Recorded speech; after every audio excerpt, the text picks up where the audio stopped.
po nagkaroon ng ganung halaga doon sa General Appropriations Act, GAA. Kanya po, ako bilang isang nakaupong congressman, kinakailangan ding ipakita ko sa taong bayan na kung merong mali, siguro kailangan din natin panagutin kung sino yung may gawa ng krimen. At dito, dahil po ilang araw na kaming nag-request ng kopya ng enrolled bill, hanggang ngayon po tinatago nila sa amin yan. Hindi po nire-release ang enrolled bill ng House of Representatives. Ako nagpapasalamat sa lahat na kayo po ay nandito ngayon at upang malaman po, tulungan nyo kami para malaman ng sambayanan kung ano pong mga kalukuhan ang ginagawa dyan sa Kongreso. Okay. Okay. Baka may viewers ka, Atty. Raul Lambino? Viewers. Well, tama po yung sinabi ni former Speaker Bebot Alvarez, no? Kasi maliwanag naman na dapat yung Bicameral Conference Committee report ay i-approve yan ng House at i-approve din yan ng Senate. Maraming blanco doon sa lumabas na mga dokumento. So, may narinig ako na statement, hindi ako nagkakamali, ay galing kay Congresswoman Kimbo. Ang nagsabi na yung technical working group ang gumawa na ng tinatawag nilang insertion based on kung ano raw yung napag-usapan doon sa bicameral conference. Ang tanong, meron bang records of proceedings doon sa BICAM? Wala Meron bang journal of proceedings? Wala silang maipakita. So, dito siguro ay kailangang maimbestigahang mabuti itong mga members ng technical working group. Technical working group sa Senado, technical working group sa Kongreso, at sino-sino itong mga membro ng technical working group. At mag-execute sila ng kanilang affidavit. Kung talaga nga bang meron silang ginawang insertion dito o ano pa man para ma-fill in the blanks yung enrolled bill bago ipinadala sa Malacanang. Yun lamang po yung gusto kong maliwanagan dito. Dahil ay statement nang galing yan sa balita na napakinggan ko at nabasa ko na statement allegedly ni Congresswoman Kimbo na yung technical working group ay pinunuan itong mga blanco na nandito sa mga dokumentong lumabas na mga BICAM report. Na may pirma naman yung mga members ng BICAM committee sa House at saka sa Senate. Sa tinagal-tagal ko ring staff, Speaker Bebot, dyan sa Kongreso magmula 87 hanggang sa Senado, ito lamang yung kauna-unahang pagkakataon. For many years na naging staff ako dyan sa Kongreso at pati dyan sa Senado, na nagkaroon ng Bicameral Conference Committee na blanco na pirmado ng mga membro ng BICAM. At kung ito rin ay sinabmit nila doon sa plenary session para i-approvean nila, asan nga yung enrolled bill? Sabi nga ni Speaker Bebot, wala pa hanggang ngayon. Sa akin, yun ang aking pinagdududa na bakit nagkaroon ng ganon na mga insertions. Yun lamang po. Attorney Bertie, bago natin umpisa ng Q&A, okay na? Boss, sino na magtatanong? Carlo Mateo ng DCWB.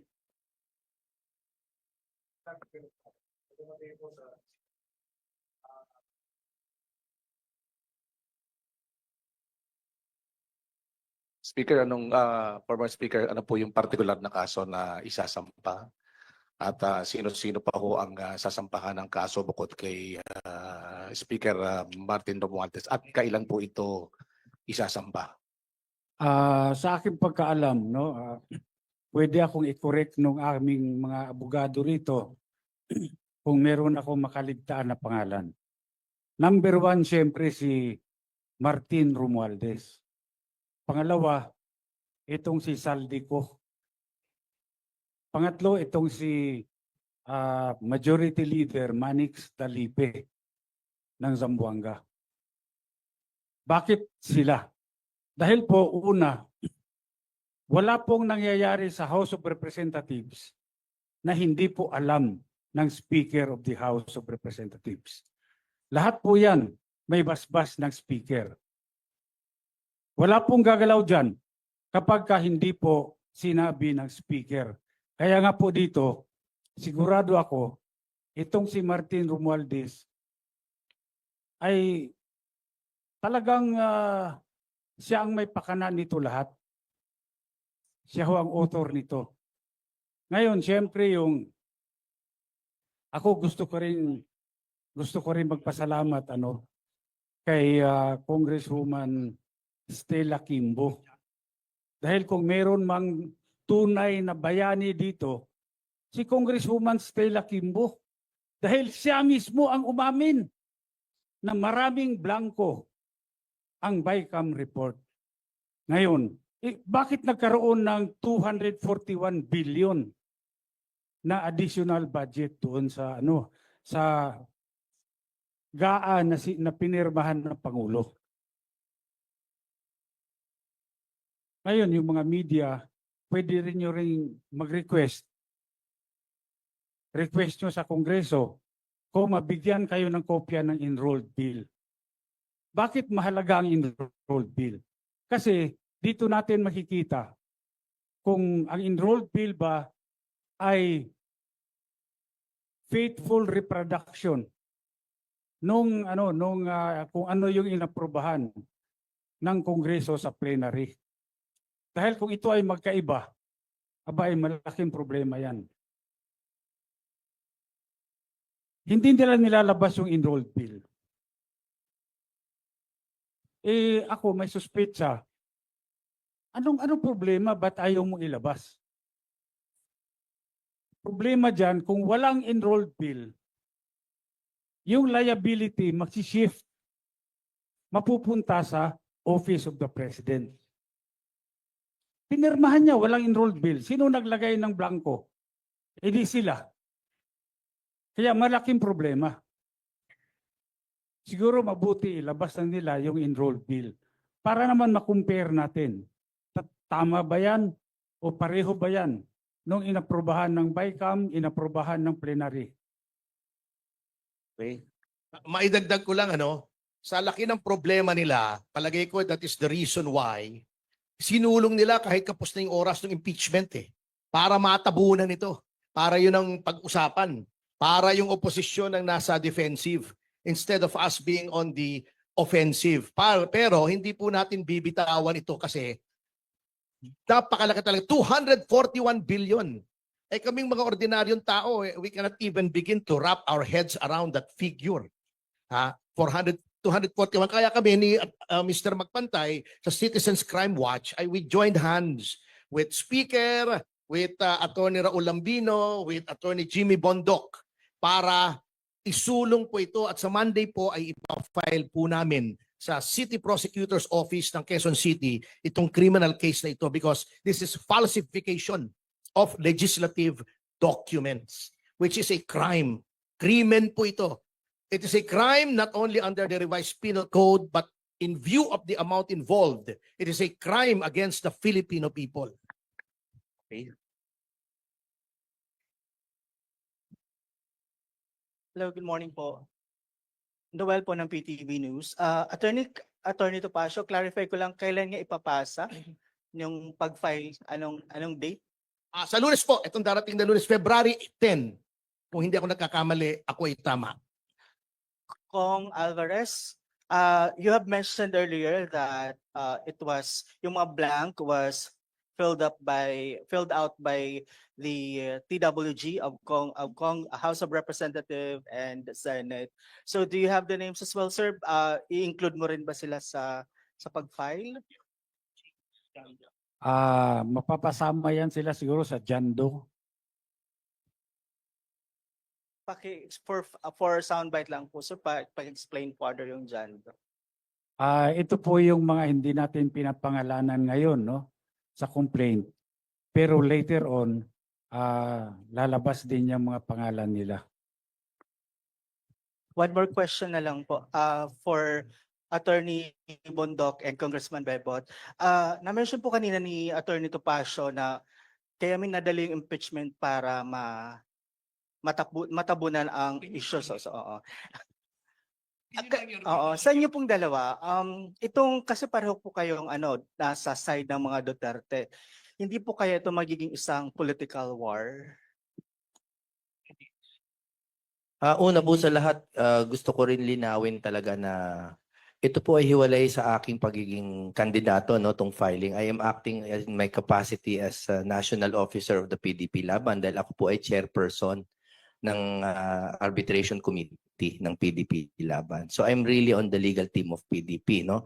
So needless to say, siguro lagi namang may political aspect ang mga ganito, but we are really fighting against the corruption here that is nasa institusyon, no? Wala po itong kinalaman sa politika. Very little to do with politics. Napakalinaw po, as a lawyer, I am speaking as a lawyer, na lahat po ng elemento ng falsification of legislative documents ay naririto. Dahil yung GAA po, ang problema natin dito is napaka-technical. Kaya hindi po nakikita ng taong bayan yung paglilimas ng kaban natin.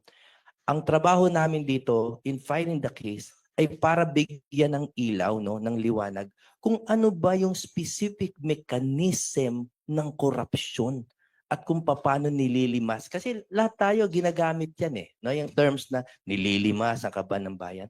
Paano? Ito po, sinasabi namin kung paano ginagawa. And now, sabi nila, matagal nang nangyayari yan. Ang gusto naming masabi sa inyo, it is in unprecedented amounts ang ninanakaw po sa taong bayan. Kailangan po maging malinaw yan. Gusto ko lang linawin din na itong pag-file namin ng criminal cases, hindi po kasama sa politika ito. Malinaw na mayroong krimen na nangyari.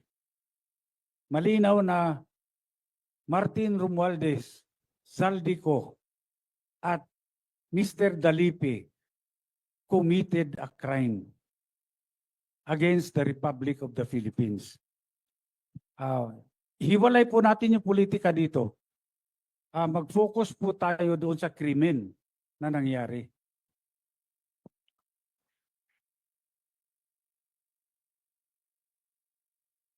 Follow-up na question si Carlo Mateo, DCWB. Sir, kahit sino, si Sir Jeco magbantay po siguro. Meron ba tayong draft na dyan ng complaint para maipakita natin sa mga mamamahayag yung kung ilang pahina rin po yan?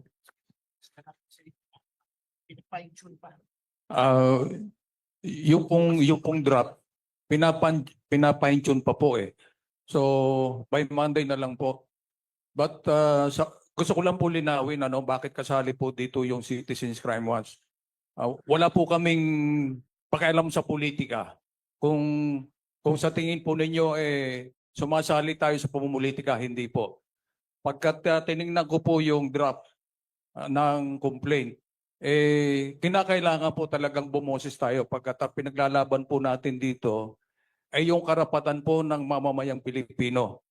Ang isa po sa advokasya, kahit noon pa po ang advokasya ng Citizens Crime Watch ay labanan po ang korupsyon. Siguro naman, lahat tayo kumbinsido na yung mga nadidinig, nakikita natin, nababasa natin, talagang talamak po ang korupsyon sa ngayon. At hindi po tayo kinakailangang manahimik, kinakailangan po hindi lang tayo bumoses at sumali po tayo sa mga hakbang na mahabol po natin kung sino man ang mga sangkot dito po sa ganitong anomalya. Tinitingnan ko po yung niratify na BICAM report. Napakalaki po ng pondo na napunta sa NIA. Kami po sa Bicol Region, tiningnan namin yung mga projects ng irrigation ng NIA. Sa laki po ng pondong ibinigay po ng ating gobyerno, napakarami po mga palpak na mga proyekto, lalo na po yung mga irrigation. At marami pang pondong inilalagay nila pagkat tayo hindi natin nasisilip yung anomalya dito pagkat nasa kabukiran po yung project nila. pero karamihan ng kanilang mga proyekto ay palpak at hindi po gumagana ang karamihan sa mga proyekto nila. Kaya kami po sa Citizens Crime Watch, lahat pong mga hakbang na naglalayong malabanan po ang korupsyon, kami po ay palaging naandyan. Idagdag ko lang, baka sabihin nyo, Citizens Crime Watch was organized para lang labanan ang Marcos government. 1992 pa po ay buhay na ang Citizens Crime Watch. 1992, ang founder namin ay yung yumaong si Jose Malvar Villegas, Attorney Jose Malvar Villegas. We are SEC registered. We have been accredited as a COMELEC watchdog in so many elections. At just to prove to you how non-partisan we are, while we were the ones who sued Garin, Congresswoman Garin, for the Dingbaxia scandal, 3.5 billion lang ngayon, lang because kung kukumpara rito, that's peanuts. Ngayon ay nasa Sandigan Bayan. Dinimanda rin po namin si Commissioner Guanzon for graft na ngayon ay nasa RTC Bulacan na. Lahat po yan may probable cause. Even during the time of Duterte, dinimanda po namin si Secretary Ramon Lopez for allegedly allowing large-scale tax evasion by Hyundai Motor Corporation. So kahit sino po, kahit under any administration, kung may nakikita kaming anomalya, dinidemanda po ng Citizens Crime Watch. Wala po kami tinitingnan kung sino, tao ni Duterte, tao ni Noynoy, tao ni Marcos. Kung may nakikita kaming mali, ay dinidemanda po namin. And modesty aside, maganda naman po ang aming batting average sa Office of the Ombudsman at sa Piskalya. Thank you po. Okay.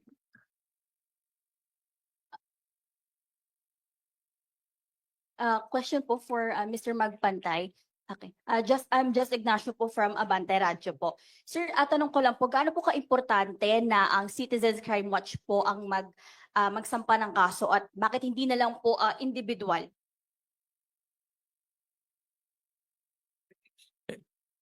Ang pagsasamba po kasi ng kaso hindi po madali. Kinakailangan po natin kumuha po ng kakampi dito. Pero nabanggit naman po ni Speaker Alvarez kanina na ito po ay walang relasyon sa pagiging kandidato nila. At kami naman kung sinong makakatulong sa pagsasampa ng kaso nilalapitan po namin. Pagkat sa dami na po ng ang napakahirap po kasi yung maghanap ka ng dokumento. Just imagine yung kukuha ka ng dokumento sa isang ahensya, malamang sa hindi ka bibigyan nila. So pag ganitong mga sitwasyon po, siguro mas maganda kung hindi lang sila, kundi tayo lahat. Tayong mga mamamayan, tayo po ang bumoses, tayo ang gumawa ng paraan kung paano po natin masasampa ng kaso. Itong mga tao na nasa gobyerno, nasasangkot po sa ganitong mga problema, sa ganito po mga anomalya. Okay. May katanungan from DWIC. Sa mga kagalang-galang nating nasa harapan sa pamumuno ni Congressman Alvarez, dati nating speaker, sa inyo pong lahat, ako po si Rene Calonzo ng Usapang Kapayapaan, Usapang Pangkaunlaran ng DWIC.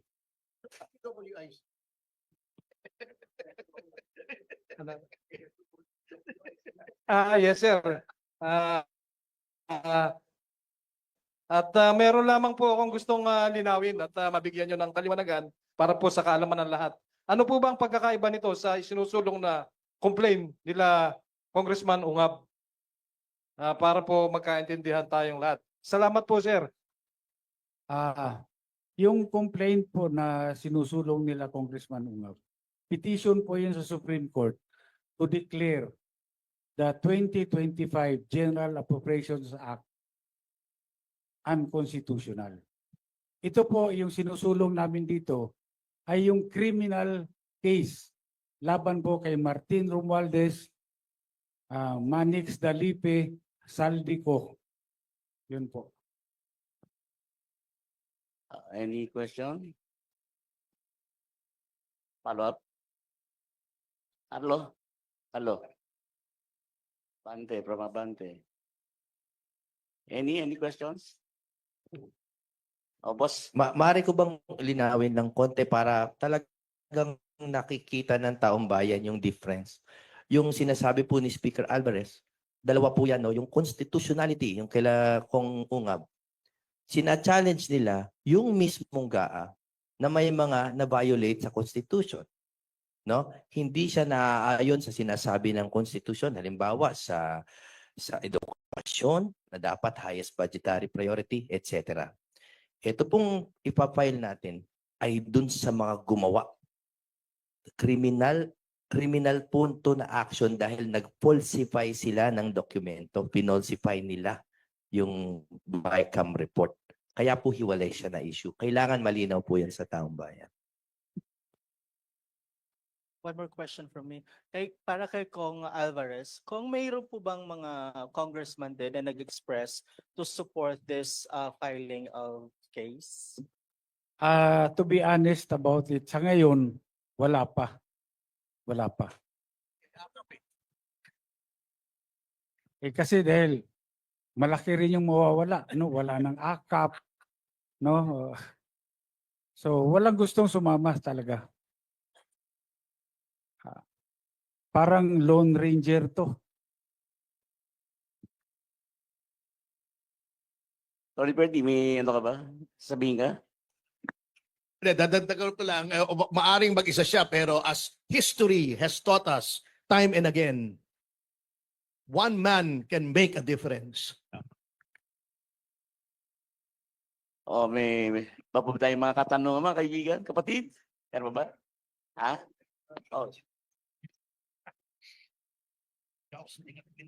Sa palagay niyo po mga sir, paano po kayo matutulungan ng sambayanang Pilipino sa labang ito dahil ito ay para sa lahat, hindi para sa kukunting grupo lamang? Well, una-una, i-clarify ko rin lang, dahil si Ferdy at ako, pareho kaming abogado ng Citizens Crime Watch noon pa nung nandiyan pa si Dante, buhay pa si Dante Jimenez. Ito sana si Ferdy yung kandidatong senador ng PDP. At sa totoo lang, dahil sa Davao, ando doon si Speaker Alvarez na siyang pinuno ng reforma. Ninominate ko siya na kandidatong senador for PDP. Pinasumpa ko sa PDP. Pero nabaliktad, sabi niya sa akin, partner, hindi ko maiwanan yung legal profession ko at saka Citizens Crime Watch. Ikaw na lang yung isusubo ko dyan. So nasubo ako dito sa Senado. Tapos tinawagan ako kagabi, tulungan mo naman kami ritong maipaliwanag itong isasampang kaso ng Citizens Crime Watch against yung mga leaders of Congress sa falsification na ginawa nila. So, ito nandito ako ngayon. Maliwanag kasi yung sinabi nga ni Speaker Alvarez kanina na parang heroine si Congresswoman Estela Kimbo kasi umamin siya na talagang ang nag-insert ay mga technical staff ng House or even the Senate. So that is practically already an admission. It's not a confession, but it is an admission under the rules on evidence against interest. Kasi, yes, because it's a question of fact. It's a fact already. No? It's not yet a question of law. Pag confession kasi, question of law na yun, wala nang lilitisin. But she has admitted that indeed, may mga blanco dito sa sinasabing BICAM report. So yun ay maliwanag na malaking basihan ito para umusad itong kaso na sinabi nga ni Attorney Bondok, falsification of legislative documents. At iyan ay nandoon sa ating revised penal code yan. There may be other cases later on that would still come up. Depende na po yan sa makakalap na mga ebidensya kasi katulad ng sinabi ni Speaker Bebot, ay wala pang binibigay na kopya ng enrolled bill na GAA. At sa akin naman palagay ay importante rin na maimbestiga itong mga technical staff ng Kongreso at saka Senado kung totoo nga ba yung sinasabi ni Congresswoman Kimbo na sila yung ministerial function na raw nila na isingit kung ano man yung mga dapat na i-fill in the blanks. Upon the instruction by whom? Yan ang ating tatanungin. Sino nagbigay ng instruction? Siyempre, alam na rin natin kung sino nagbigay. nasabi na ni Speaker Bebot, and these are the personalities that will be included in the complaint that will be filed together with the non-identifiable personalities na pinapangalanan ngayon na John Doe and Jane Doe. So marami pang mga pangalan dito na mga sasama later on. Thank you. O may katanungan from Manila Bulletin. Ha? Teka, liwanag. Gusto ko lang humingi ng clarification kay kay Atty. Lambino. Ano yung sinasabi niyang si Stella Kimboy parang heroin? Ibig sabihin nakaka-addict siya. Anuin mo yun? Kalaruhin mo yun. Ba mabigat yun? Hero na lang, hero. Heroin female hero. Kala ko nakaka-addict si Stella eh. O naman mahirap na. Kalaruhin mo yan ba? Ano ba yan ngayon? Gusto na ba yan ngayon? O meron pong katanungan din from Manila Bulletin kay Joseph Pedrajas. Saan po papile yung kaso and sino yung complainants and respondents? Sino po pwede sabihin? Sino yung complainants and respondents? Ang kasama po ng Citizens Crime Watch dito si Attorney Jimmy Bondok at si Speaker Alvarez. Citizens Crime Watch po yung pinaka complainant. Okay. Sa Quezon City, no? Quezon City.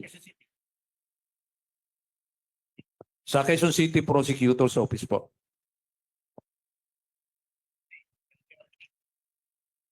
Bukas po yan, Monday po, Monday 10:30 ng umaga. Sir, sa ipagpaumanin niyo po at para pong hindi nasagot yung katanungan ko kung paanong makakatulong ang mga mamamayan natin sa ating ipinaglalaban at paano kami makakatulong kung sakali.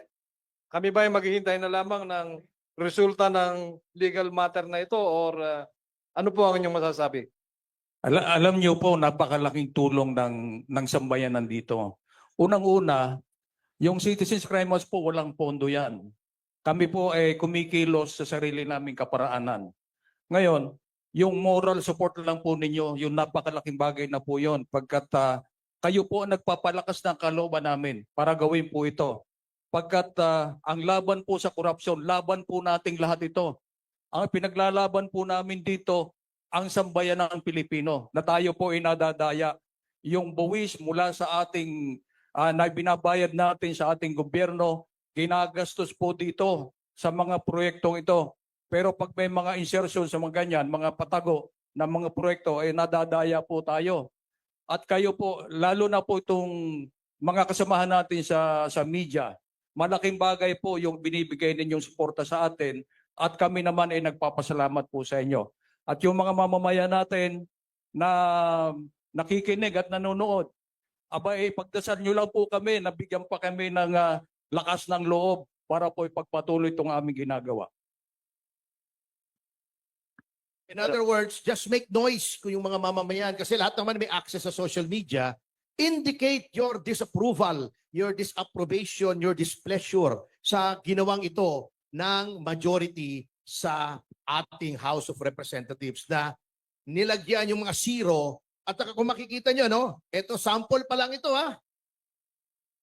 puro soft projects yung mahirap ma-account. Alam ko ng mga congressmen yan. Katulad dito sa DA, hybrid seeds, inorganic fertilizer. Di ba yung fertilizer funds scam? Galit na galit sila. Ba't nandito na naman? Soil ameliorants, agricultural drone services, mga soft project ito madaling madaling ipad itong mga ganitong projects Ang tawag ito soft projects as opposed to hard projects na nakikita ninyo. So ewan ko kung bakit si Speaker mahilig sa soft na projects. Dagdagan ko lang Karen Ang request namin sa taong bayan, huwag niyo po sana ibenta ang inyong katwiran. Yun po talaga. Sana maging madiin yan sa inyong mga coverage. Huwag niyo po ibenta ang inyong katwiran. Dahilan po, sa yung falsification, crime ang ginawa nila. Krimen. Ngayon, yung mga taong nakakabenepisyo dito, lumalambot ko minsan ng opinion dahil the crime benefits them. Huwag po kayo maging accomplice sa crime nitong ating sasampahan ng kaso. Yun lang po. Last two questions. Meron po ba tayong mga katanungan, kapatid? Carlo, meron pa ba, Carlo? Meron pa ba tayo dyan? Boss, final words. Wala nang gusto magtanong. Attorney Raul Bino na. Attorney Raul Bino na. Lahat, isa-isa. Final words. Message. Gusto kong susugan yung sinabi ni Attorney Bundok kanina na walang politika dito. Kami mga abogado rito, lalong-lalo na sa aming dalawa ni Attorney Bundok dahil tumatakbo nga po kaming senador under PDP laban. Si Speaker Alvarez naman ay hindi po siya kasama sa PDP laban. So, although magkakalyado kami pagdating dito sa usapan para mabago po ang ating sistema at yung umiiral na practice po, lalong-lalo na po dyan sa Kongreso at sa Senado. At dagdagan ko rin yung sinabi ni Attorney Topacio kanina na itong mga insertions na ito na lumalabas ito ay mga masahol pa ito kaysa sa yung identified nung araw na pork barrel talaga na 70 million kasi identified na yung 70 million na amount at yun ay yung mga congressmen at mga senador saka lang sila gagawa ng listahan ng kanilang mga proyekto pagkatapos ma-allocate yung 70 million sa ngayon hindi matindi. Nakakapagtaka sabi ko nga di ba merong mga nila veto ang Pangulong Marcos? Bakit hindi niya bineto itong mga bagay na ganito? Na ito yung kine-question natin. Kung nag-veto sana siya, dapat ito yung kanyang mga bineto para malinis po yung budget. Hindi po Naalala ko nung araw, Speaker Bebot, si Pangulong Duterte, marami rin siyang mga binito noon na mga provision ng budget ng General Appropriation Act. At natuwa po yung taong bayan dahil nagkaroon din ng mga kunting mga hindi magandang insertions, pero hindi mga blankong insertions yun Pero dahil hindi nga naayon doon sa inapruban na National Expenditure Program, ay binito ni Pangulong Duterte. Pero dito, yun lang pinagtataka namin. Bakit hindi binito ito ng Pangulo, itong mga questionable mga insertion, pati na rin yung pagbawas ng mga budget ng galing sa DepEd at napunta doon sa kung saan-saang agencies, lumaki po yung tinatawag na pork barrel ng mga congressmen at mga senador. At sa admission na rin po ng mga senador at mga congressmen, lalong-lalo na yung AKAP na 25 billion ba? 25 billion o 26 billion. Kasi 5 billion yung mapupunta sa mga senador, 21 billion yata mapupunta sa mga congressmen, at inaamin nila sa mismong mga pananalita po nila na sa kanila yon. At hindi na nila may tatanggi. Ito yung mga bagay kung bakit question sa Korte Suprema yung constitutionality nitong General Appropriation Act. At tapos nga itong move ng Citizens Crime Watch na magsampa ng criminal case. So yun lamang po ang gusto namin ipaliwanag sa inyo. Teka, Attorney, may other matters, sandali. May tanong from ABS-CBN. Para kay Atty. Topacio. May we know any update on ex-Congressman Tevez extradition to Philippines? Out of topic yata.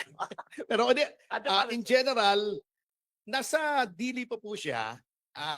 We are awaiting the outcome of our appeal from the order or decision of the Tribunal de Recursos allowing extradition kasi appealable pa po yan doon sa plenary ng Court of Appeals o Tribunal de Recursos ng Republic of Timor-Leste. Anyway, as my parting words, katulad nga ng sinabi ni Speaker, this is a long and lonely fight. Pero alam nyo, aral po ako kay, I don't know if you remember this guy, he was a great man, si Doy Laurel. He used to be the Vice President of the Republic. At nilalabanan niyo noon si Cory Aquino on matters of principle. At ang favorite book niya is The Man from La Mancha. Alam niyo naman si Don Quixote, Jousting at Windmills. At lagi niyang tinuturo yung passage doon na kinagagalitan si Don Quixote. Oo. A favorite song pa pala ni Raul Lambino yung Impossible Dream. Pakantahin mo na nga natin to ng Impossible Dream. Gawin anthem nitong ating grupo. To dream the impossible dream, to fight the unbeatable foe. To run where the brave dare not go. O, di ba? To right the unrightable wrong. Anyway, may passage doon, kinakagalitan si Don Quixote ng mga kaibigan niya. Sabi niya, why do you keep jousting at windmills? You know, if you joust at windmills, di ba umiikot yung windmill, it can throw you down into the mud. Sabi ni Don Quixote, yes, but sometimes it will lift you up to the stars. So yun ang aming paniniwala rito. Baka naman hindi sa mud, pag ikot niya, ipatalasing kaming pataas. Salamat po. Parting words, Speaker. Sorry. Congressman, Bebot. Siguro huli na po si Speaker, no? Ano tayo? Ang akin pong parting words ay simple. Dumikit po tayo sa katwiran. Nananawagan po kami na lahat po ng makakarinig nito mula ngayon, lahat po kayo ay makakarinig ng pagbabaluktot ng issue, mga kung ano-anong distraction, no? Pero ang simple pong nangyari dito ay hindi po nasunod ang ating constitutional process kung paano magpasa ng budget. Bukod doon, hindi na nasunod ang konstitusyon, meron pang nagkaroon ng falsification. May lumabag na mambabatas sa batas. Doon lang po tayo dumikit sa katwiran na yon. Kaya wag po natin lagyan ng kulay ng politika, hindi political ito. Pinaglalaban po natin ang ating karapatan na magkaroon ng matiwasay na buhay, maunlad na buhay, at yung pera natin ay dapat na pupunta sa atin.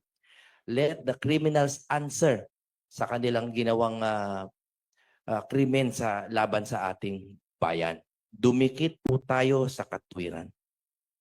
Mr. Magpantay.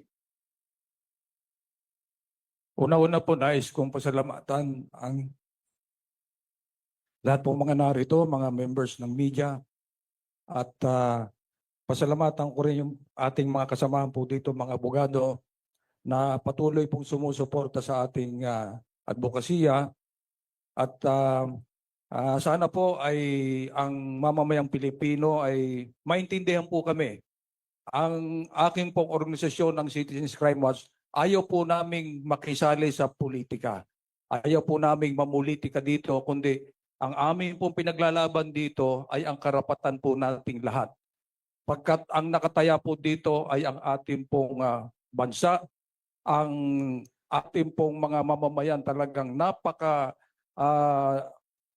ang paghihirap po natin talagang napakalaki ng ating nararamdaman sa sitwasyon ngayon, lalo na po sa ekonomiya po natin, na ang dami ng mga mamamayan natin na nangangailangan talaga ng tulong. Itong issue na ito sa AKAP, yung marireceive nating 5,000, sa tingin ko hindi man yun makakatulong ng malaki sa pagpapaganda ng buhay ng bawat Pilipino, kundi nakakatulong lang yan, sa totoo lang, sa mga politiko na makapal ang bulsa at makapal ang mukha. So hindi po natin pwedeng payagan na ganito na lamang po ang mangyayari sa ating bansa, pagkat kawawa po ang mga mamamayan nating Pilipino na karamihan sa kanila ay nagugutom, walang hanap buhay. Yung AKAP, ayuda para sa mga kapos, ang kita program. Paano naman yung walang kita? Dapat di ba sila yung priority dito? Yung mga walang kita. Hindi yung kapos. Lahat naman tayo kapos ang kita. Pero tayo ba'y nabibigyan? Inamin po nila sa Senate hearing na walang panuntunan na sinunod. Wala rin silang listahan. Kami po sa Citizens Crime Watch, humihingi po kami na i-publish ang lahat ng nabigyan ng benepisyo dito po sa AKAP na ito. Pagkat tayo mismong taong bayan ang mag-audit. Kung ikaw ay talagang nakatanggap, tatanungin ka namin. Pero ang problema, hindi po nila kayang i-publish yan. Pero hinihingi po namin sa ating gobyerno, lalo na po sa DSWD. Alam nyo, nakakaawa yung mga taga-DSWD. Kapag nagsisisihan na sila, sila po ang nasisisi. Pero wala naman sila magawa pagkat nakagapos ang kanilang kamay. Pag nagbigay si congressman, si senador ng listahan, itong priority mo, wala sila magagawa. Si mayor ganun din, pagkat sila ay devolved sa local government units, pag nagbigay ng listahan yan, wala silang magagawa kundi sundin. So sila lagi ang nasisisi. And even sa DPWH, kapag nagkakaroon na ng remalasyon, nagkakaroon na ng aberya, ang nasisisi yung mga empleyado, yung mga taga-DPWH, pero yung mga politiko na nangingialam sa pag-implement ng mga proyekto, sila naman pag-issue na, pag-kontrobersya na, medyo tumatagilid na, medyo na yan, nagtatago na. Ang laging nasisisi yung mga taga-DPWH na karamihan dyan, mga karir, pero wala sila magawa. Pagkat kapag sila ay nagreklamo, sila naman siguro isang tawag lang sa sekretary, sabi ni Congressman, palitan mo yan. Sa DSWD ganon din. So nakakaawa po itong mga empleyado natin sa DPWH, empleyado natin sa DSWD, sila po lagi ang nasisisi. Hindi nasisisi yung mga politiko na wala pong inisip na magpakapal ng bulsa. So sana po maintindihan ninyo ang ginagawa po ng Citizens Crime Watch. Ito po ay laban nating mga Pilipino at kinakailangan bantayan po nating maigi ang pondo ng ating pong bayan. Mr. Mebot, parting words. Panghuli, gusto ko lang ibalik, no? Naalala ko yung isa sa mga interview kay Pangulong Marcos. Nung tinanong siya ng media, Mr. President, ano hong mangyayari kapag na-invalido ang 2025 budget? Inimbalido ng Supreme Court. Ang sagot niya, baka daw ma-shutdown ang gobyerno. Alam niyo, alam naman niya na hindi talaga dahil may tinatawag na reenacted budget.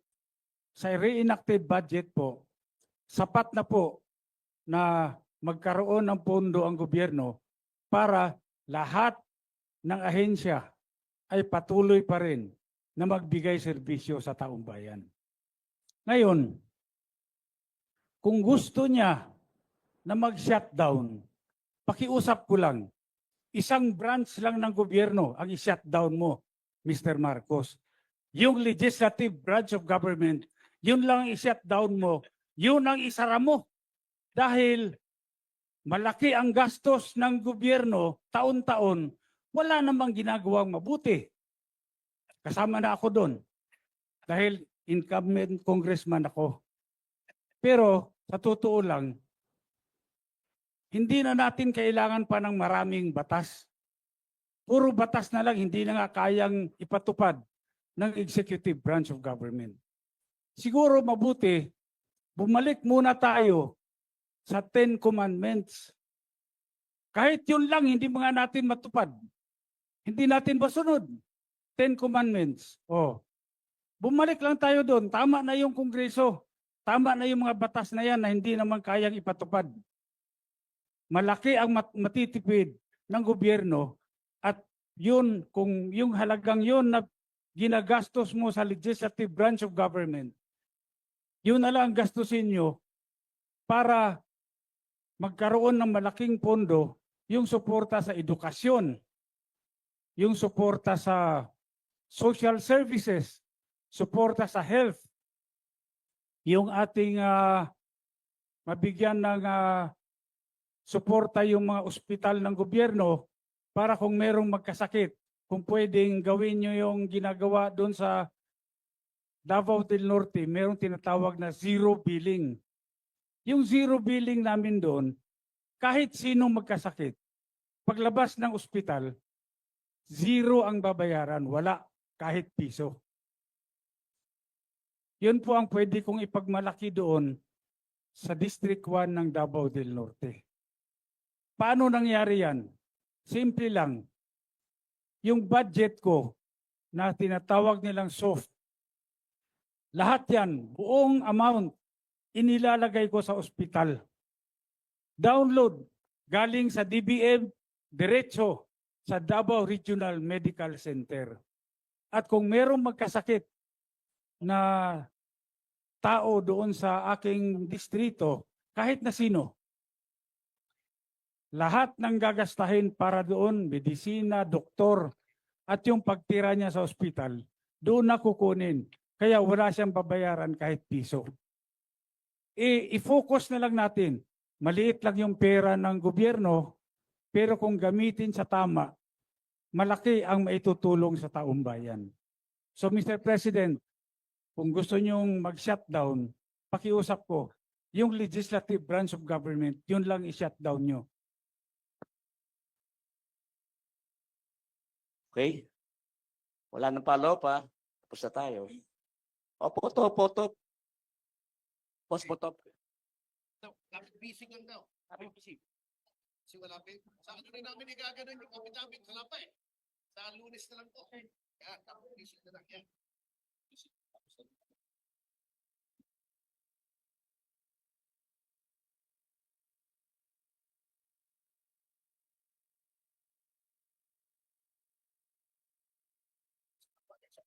Kaya lang zero IQ naman.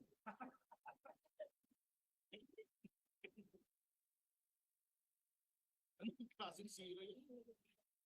Okay na?